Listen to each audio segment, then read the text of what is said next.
Hello friends, welcome back to Online Technical. And today in this video we will discuss one questions of JavaScript of class 12. As you can see here in question number 2, there is one question: write a function to add any two number in a JavaScript.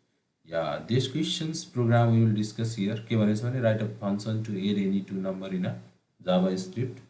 Only this question carry 5 marks and this question you have to know. So today we will discuss these questions and I will write the program also. First of all we will discuss and then I'll write the programs in a Visual Studio Code. So let's start now. So yeah, as you can see on our screen, simple हामीले एउटा programme हामीले हेरिरहेका छौँ। यहाँ programme चाहिँ के छ भने HTML open HTML close isn't it head open head close title open title close body open and body close त्यसपछि त्यहाँ स्क्रिप्ट ट्यागको प्रयोग पनि भएको छ जावास्क्रिप्ट ट्याग लागि छ। अब सिम्पल के भने सुरुमा चाहिँ हामीले के चाहियो भने हामीलाई चाहिँ सुरुमा बेसिक स्ट्रक्चर अफ HTML लेख्नु पर्यो। सुरुमा चाहिँ हामीले के गर्नु पर्यो बेसिक स्ट्रक्चर अफ HTML लेख्नु पर्यो।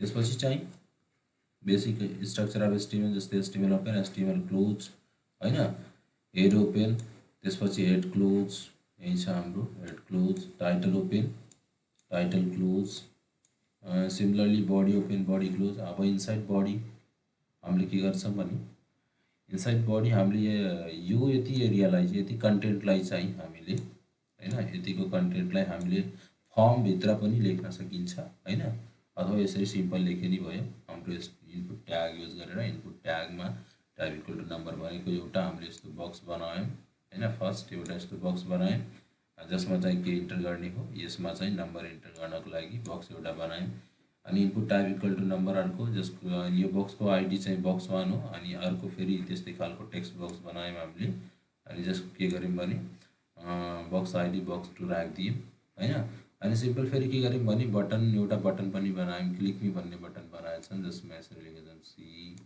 हैन simply C L I C K click भन्ने यसरी एउटा सिम्पल हामीले के गरेछ एउटा बटन बनायौं। यो क्लिक भन्ने भने यसरी हुन्छ बटन भित्र सिम्पली बटन हो बुझ्नु पर्यो हैन यसरी बटन छ। अब यसमा के बनाइएको छ भने सिम्पल युजरले चाहिँ क्लिक मी भन्ने यो बटन प्रेस गर्दा अथवा यो बटन युजरले प्रेस गर्दाखेरिमा युजरले यसमा इन्टर गरेको डाटा अनि यहाँ इन्टर गरेको data first number you can see and second number यो डाटा चाहिँ के होस् भने यो क्लिक मी बटन थिच्दाखेरिमा एड भएर यसको रिजल्ट चाहिँ यहाँ डिस्प्ले होस् हैन यही स्क्रिनमा डिस्प्ले होस्। र सिम्पल चाहिँ यो बक्समा इन्टर गरेको डाटा फर्स्ट बक्समा फर्स्ट नम्बर एन्ड सेकेन्ड नम्बरको के होस् क्लिक मी बटनलाई क्लिक गर्दा दुईटा नम्बर चाहिँ डिस्प्ले होस् यसरी प्रोग्राम गरेको छ। सो सिम्पल के गरिएछ भने एउटा इनपुट बक्स यसबाट बनाइयो अर्को इनपुट बक्स यसबाट बनाइयो बटन यसबाट बनाइयो। त्यसपछि यसैमा हामीले हेर्न सकिन्छ अन क्लिक भन्ने छ। अन क्लिक भनेको जावास्क्रिप्टको इभेन्ट हो it is a name of JavaScript event. On click भनेको कुनै बटन क्लिक गर्दा जस्तै अब भनौँ न केही क्लिक हुँदाखेरिमा अन क्लिक भनेको क्लिक हुने पछि एउटा इभेन्ट हो इट इज अ इभेन्ट।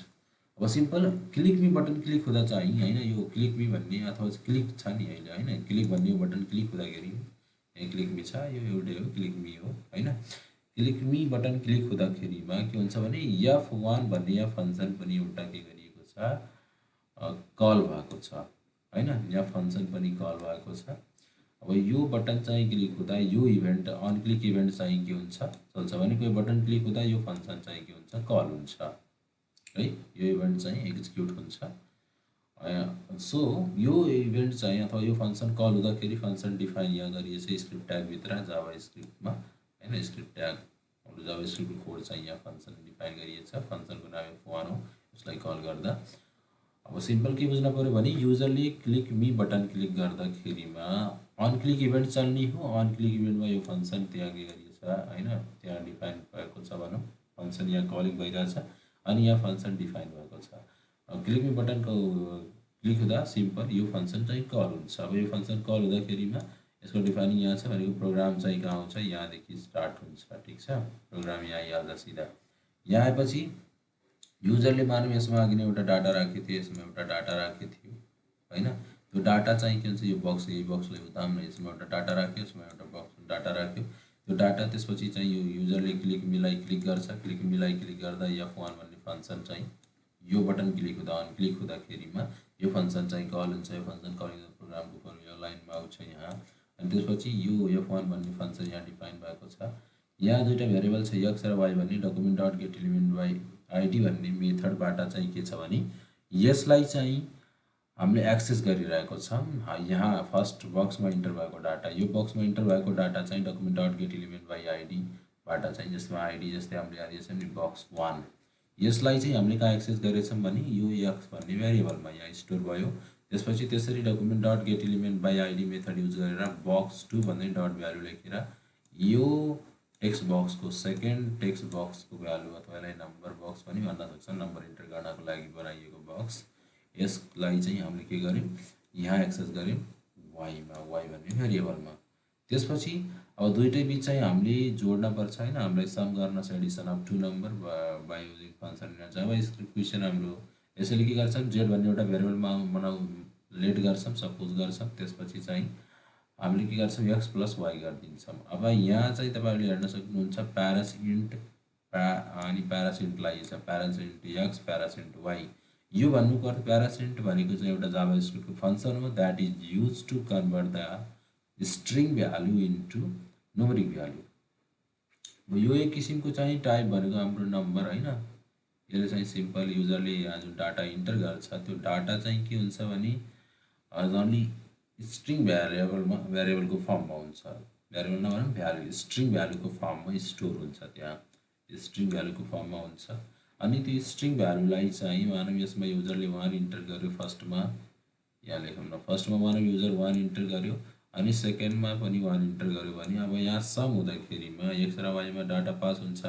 यसमा 1 इन्टर गर्यो अनि यसमा पनि 1 इन्टर गर्यो, दुईटामा 1 इन्टर गर्दा यो डाटा यसमा आउँछ भनेको x र y मा 1 1 भयो। अनि x 1 प्लस 1 हुँदाखेरिमा यदि प्यारासेन्ट छैन भने 1 1 11 भइहाल्छ। अनि हामीले सम गर्दा 11 त आउन 1 प्लस 1 2 आउनु पर्ने हो। त्यसैले प्यारासेन्टले के काम गर्छ, it is use to convert the string data into numeric data, you can say or integer form हैन, त्यही हो अरू केही होइन। त्यसपछि चाहिँ यो भ्यालुले के गर्छ भने यसमा डाइरेक्टली भ्यालु x को भ्यालु चाहिँ इन्टिजर फर्ममा कन्भर्ट गरिदिन्छ, यसले पनि इन्टिजर फर्ममा भ्यालुलाई कन्भर्ट गर्छ स्ट्रिङ डाटालाई अनि z मा स्टोर गरिदिन्छ सम गरेर दुईटैको। त्यसपछि डकुमेन्ट डट राइटले चाहिँ with this message the sum of हैन x को नम्बर द सम अफ 1 हैन एन्ड 1 इज कति आउँछ z को भ्यालु 2 प्रिन्ट गरिदिन्छ। अनि यसरी यो फङ्सन क्लोज हुन्छ। त्यसपछि चाहिँ जहाँदेखि कल भयो त्यो त्यहाँ रिटर्न हुन्छ अनि यसरी चाहिँ हाम्रो यो प्रोग्राम पनि कम्प्लिट हुन्छ। So let's see this program in with by writing code, you can see in Visual Studio Code. So अब मैले चाहिँ के गर्छु भने भिजुअल स्टुडियो कोड ओपन गर्छु, यो हाम्रो भिजुअल स्टुडियो कोड हो, यसलाई हामीले ओपन गर्छ। भिजुअल स्टुडियो कोड चाहिँ ओपन भइरहेछ हाम्रो। सो साथीहरू यो क्वेसन चाहिँ 5 मार्क्समा जर्नली सोध्ने गरिरहेको छ हैन, यसलाई चाहिँ राम्रोसँग हेर्नुभयो भने भिडियोलाई भने तपाईँले बुझ्न सक्नुहुन्छ। सो हामीले चाहिँ अब यसलाई ओपन गरौँ, न्यू फाइल न्यू टेक्स्ट फाइलमा जान्छौँ हैन, हामीले एउटा नयाँ फाइल क्रिएट गर्नेछौँ, यसलाई सेभ गरिदिन्छ हामीले कन्ट्रोल एस, ठिक छ। यसलाई चाहिँ सेभ गरौँ ल, यसलाई चाहिँ मैले सेभ गर्छु, मैले एडिसनको क्वेसन गर्नेछु। सो ADD8 डट HTML गरेँ है, डट HTML डेस्कटपमा सेभ गरिरहेको छु, सेभ भयो अनि यो फाइल मैले ठुलो गरिदिएँ। अब यहाँ हामीले सिम्पल कोड लेख्छौँ हैन, सिम्पल चाहिँ मैले अहिलेको लागि चाहिँ डाइरेक्टली इन्सर्ट गरेँ हाम्रो basic structure of HTML। Shift लिएर चाहिँ हामीले एक्सक्लेमेसन मार्कलाई थिचौँ भने यसरी अनि इन्टर गऱ्यौँ भने डाइरेक्टली इन्सर्ट हुन्छ। त्यसपछि डाइरेक्टली हामी बडी ट्यागमा पुग्नेछौँ। हाम्रो कोड चाहिँ जहिले पनि बडी ट्यागमा लेखिन्छ, हामीले पढेछौँ। सो अब बडी ट्यागमा हामीले मैले अहिले फर्म युज गर्छु, यहाँ फर्म ट्यागको युज गर्छु, FORM form tag open form tag close. अनि यो फर्म ट्यागभित्र के गर्नेछौँ भने हामीले इनपुट ट्याग युज गर्नेछौँ, input tag TYB type, okay, type equal to number, okay मैले नम्बर लेखेँ। त्यसपछि आइडी पनि दिइहालौँ है, आइडी नै दिए नि राम्रो हो।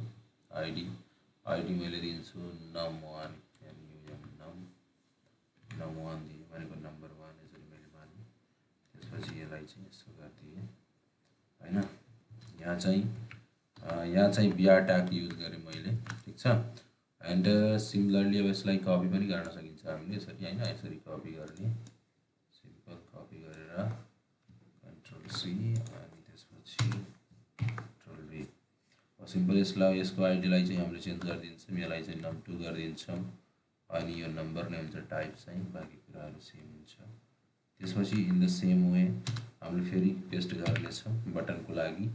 एउटा नम्बर भयो, एउटा नम्बर भयो बक्स अनि अर्को हैन। यसमा हामीलाई चाहिँ आइडी चाहिँदैन, त्यसैले आइडी हामीले लेख्ने हैन, इनपुट टाइप इक्वल टु हामीलाई नम्बर लेख्ने हैन, बटन हो यो। So we will write here button, BUTN button. So button भयो अनि हामीले एउटा चाहिँ अनक्लिक इभेन्ट पनि एड गर्छौँ हैन, अन क्लिक, सो यसलाई चाहिँ के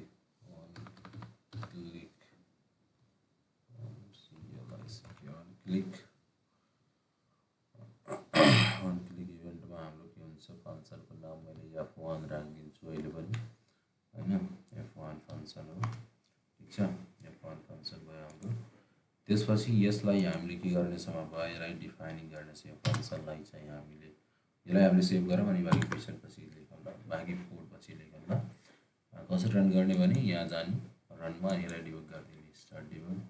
मैले चाहिँ अहिले माइक्रोसफ्ट एडिज युज गरेँ ब्राउजरको रूपमा एक्जिक्युट गर्नको लागि। सो अहिले आउँछ हैन, एकछिन चाहिँ लोड पनि हुन्छ कि ब्राउजर हैन। ओके, हाम्रो स्क्रिनमा आइसक्यो ल। दुईटा हामीले के हेर्यौँ भने एउटा नम्बर, यहाँदेखि नम्बर इन्टर गर्न सकिन्छ यसरी हैन, त्यसपछि अर्को नम्बर यहाँदेखि इन्टर गर्न सकिन्छ हामीले यसरी। अनि यहाँ चाहिँ हामीले बटन बनाएछौँ तर त्यसको भ्यालु दियौँ, त्यसैले आएन, भ्यालु पनि दिइहालौँ ल, भ्यालु पनि दिइहालौँ हामीले। वो simple input type equal to button अनि चाहिँ के गरिदिने, भ्यालु दिने, भ्यालु हैन, भ्यालु इक्वल टु के गरिदिउँ हामीले, एडिडी एड गरिदिउँ अथवा एसयुएम सम लेख्ने भयो, एसयुएम सम। ओके, अहिले यो गऱ्यौँ। अब यसलाई चाहिँ हामीले आएर रिफ्रेस गरिदिन्छौँ, सिम्पल यसलाई आएर रिफ्रेस गऱ्यौँ भने सम आयो ल। हामीले के बनाएको छ भने जस्तै यसमा युजरले यो भ्यालु इन्टर गर्दा यो सममा क्लिक गर्दा दुईटै जोडोस्, सम भएर आओस्, डिस्प्ले होस्। तर अहिले केही भइरहेको छैन, भनेको सम भइरहेको छैन हैन। अब यसको लागि हामीले अहिले बाँकी कोड लेख्न बाँकी छ, त्यसैले अब लेख्छौँ र त्यसपछि रन गरौँ ल। सो यो फङ्सन हामीले के गरिन्छ भने यो फङ्सनले अब हामीले डिफाइन गर्छौँ यहाँ, ठिक छ। फङ्सनले हामीले डिफाइन गर्छौँ यहाँ, डिफाइन गर्दा सिम्पल स्क्रिप्ट ट्याग हामीले चाहिँ जावास्क्रिप्ट कोड लेख्छौँ, जावास्क्रिप्ट भित्र लेखिन्छ, सिम्पल बुझ्न पऱ्यो। सो स्क्रिप्ट ट्याग आरआइपिटी हामीले इन्टरनल जावास्क्रिप्ट कोड युज गरेछौँ होइन, इन्टरनल मेथड जावास्क्रिप्टको हैन। जावास्क्रिप्टले एचटिएमएलमा लेख्दाखेरिमा 3वटा मेथडले गरिन्छ, हामीले पढेछौँ इन्टरनल हैन, इनलाइन, इन्टरनल एन्ड एक्सटर्नल। हामीले अहिले इन्टरनल युज गरिरहेका छौँ हैन। सो अब यो अलिकति त झरेर राम्रो नगरे नि भयो, एउटै कुरा हो होइन, त्यही लेखिदिनु भयो ल, हामीले त्यति जानेछौँ। सो FUNCTIN फङ्सन डिफाइन गर्दा हाम्रो डिफाइनिङको सिन्टेक्स छ फङ्सन किवर्ड अनि त्यसपछि फङ्सनको नाम हाम्रो F1 छ हैन। अनि त्यसपछि हो, अनि त्यसपछि अब curly braces open, curly braces close, curly braces open, अनि यो भित्र चाहिँ ब्लक अफ कोड हुन्छ। हामीले सिम्पल के गर्नेछौँ, भ्यारिएबल मान्नेछौँ हैन। ल मैले एक्स भन्ने थियो, एक्स नै माने, अब एक्स इक्वल टु मेथड यहाँ युज गर्छौँ त्यो भ्यालु लगाउनलाई। यहाँ मेथड हाम्रो छ document, DOCUMENT document dot get, document dot get element by ID हामीले यहाँ हेर्न सकिन्छ, यसैलाई यसरी टच गरे पनि भयो, ठिक छ। त्यसपछि आइडी सुरुमा नम छ, यहाँ num1 हामीले लियौँ अनि यहाँदेखि हामीलाई के चाहिन्छ, भ्यालु चाहियो, त्यसैले भ्यालु सेमिकोलन लगाइदिने, ठिक छ। यसैलाई सेम द सेम कोड के हामी कपी, हामीले यसलाई कपी गर्छौँ हैन, त्यसलाई फेरि लेख्नुभन्दा राम्रो आइसक्यो ल। यसलाई चाहिँ सिम्पल हामीले यहाँ कपी गर्छौँ, कन्ट्रोल भी अनि एक्सलाई वाइ बनाइदिन्छौँ। ओके, एक्सलाई वाइ बनाइदिने, त्यसपछि यो हाम्रो आइडी पनि चेन्ज गर्न पर्यो। सो आइडीलाई चाहिँ 2 गरिदिने, त्यसपछि यो भइसक्यो हैन, दुईटा भेरिएबल भयो। अब यसमा आएको भ्यालुलाई के गर्न छ, हामीले जोड्न छ हैन जोड्न छ। त्यसको लागि मैले एउटा जेड भन्ने भेरिएबल बनाएँ अनि यो भेरिएबलमा के गर्छौँ भने हामीले प्यारासिन्ट युज गर्छौँ, प्यारासिन्ट फङ्सन। अब हामीले हेर्न सकिन्छ त्यही छ प्यारासिन्ट भन्ने हैन, त्यसलाई हामीले यहाँ ल्याउँछौँ अनि प्यारेन्थेसिस एक्स। त्यसपछि हामीले के गर्छौँ प्लस हैन प्लस अरे प्यारासिन्ट फेरि प्यारासिन्ट फङ्सन अथवा फ्लट प्याराफ्लट युज गरे पनि भयो हैन। त्यसले चाहिँ फ्लट भ्यालु गर्छ हैन, डेसिमल फाइलको भ्यालु त्यति मात्रै फरक हो जुन राखेर भयो। ल वाइ सो एक्स र वाइ जोडियो। त्यसपछि यसलाई हामीले टर्मिनेट गर्छौँ अनि यसलाई डकुमेन्ट डट राइटबाट चाहिँ डिस्प्ले गरिदिन्छौँ DOCUMENT डकुमेन्ट डट राइट। अनि डिस्प्ले के गर्ने, अब म्यासेज चाहियो भने म्यासेज पनि गर्न सकिन्छ, जस्तै गर्न सकिन्छ SUM समले नयाँ के लेख्न सकिन्छ भने 12% भित्र सम अफ TW2 यानी यार नम्बर इज हैन नम्बर इज अनि यहाँ क्यालकुलेसन अपरेटर हामीले प्लस लेख्छौँ अनि जेड को भ्यालु डिस्प्ले गरेर छ त्यसरी जेड लेख्छौँ अनि यो भयो। यसरी चाहिँ हाम्रो एउटा प्रोग्राम कम्प्लिट भयो। यसलाई हामीले डिबग गर्छौँ अनि रन गर्छौँ हैन, सिम्पल। त्यसलाई पेजलाई रिफ्रेस गर्दै हुन्छ, त्यसलाई रिफ्रेस गरे यसरी ठिक छ। त्यसपछि यसमा भ्यालु इन्टर गर्छौँ, जस्तै अहिले म 4 राखेँ, अर्को भ्यालु 3 हैन 4 राख्दिउँ ल। त्यसपछि सममा क्लिक गरिदिने, सम अफ 2 नम्बर इज 8। अहिले हाम्रो एन्सर चाहिँ आइरहेको छ। सो हामीले बुझ्यौँ हैन कि यो प्रोग्राम चाहिँ के छ करेक्ट छ। यहाँ सिम्पल यो म्यासेज राख्न मन छैन भने you can remove this message from here. यसरी चाहिँ यो म्यासेजलाई हामीले यहाँदेखि यसरी हटाउन पनि सकिन्छ अनि यति मात्रै पनि डिस्प्ले गर्न सकिन्छ। फर इक्जाम्पल यसरी हटिदिन सकिन्छ, रिफ्रेस गर्ने, यसमा भ्यालु इन्टर गर्छौँ हामीले ठिक छ। अहिले 5 मैले राखेँ, तललाई 3 राखेँ, सबमा क्लिक गर्दा 8 आयो, यति मात्रै फरक हो। Okay, thank you class and hope you will understood very well। अनि यस्तै खालको चाहिँ फ्युचरमा चाहिँ भिडियोहरू चाहियो भने please like and subscribe my channel and press the bell icon to. Okay, have a good day.